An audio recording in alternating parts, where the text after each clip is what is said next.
All right, and back here at home, Tucson is trying to restrict ICE operations on city property. Tucson leaders are getting ready to potentially tell ICE they can't use city property for some enforcement operations. News 4 Tucson's Andrew Capasso is live downtown with more on those talks and what leaders hope comes out of it. Andrew.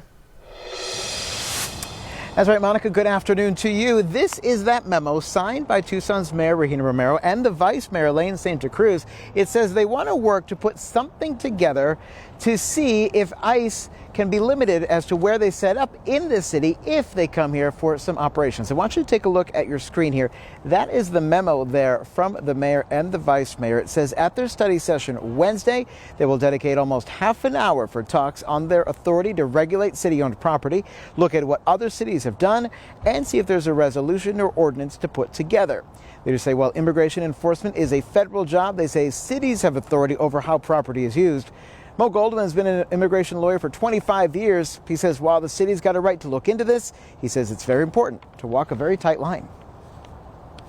You have to be able to, basically tell the federal government that we don't want them doing what they're doing, but we also don't want to set up a situation where there's a lot of dissension and it gets potentially violent.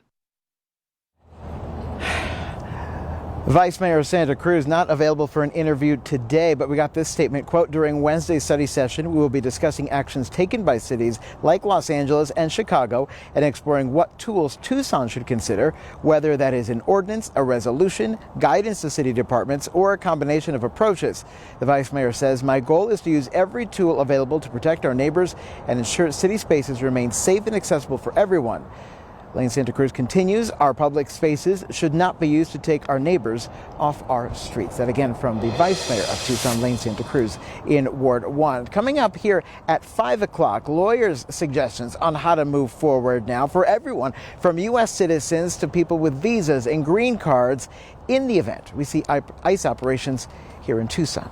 That's ahead at 5. But for now, live downtown outside City Hall, I'm Andrew Capasso, News 4 Tucson. Monica, back to you. Thank you, Andrew. And to read the memo from city leaders and more on their plans, go to our website, KVOA.com.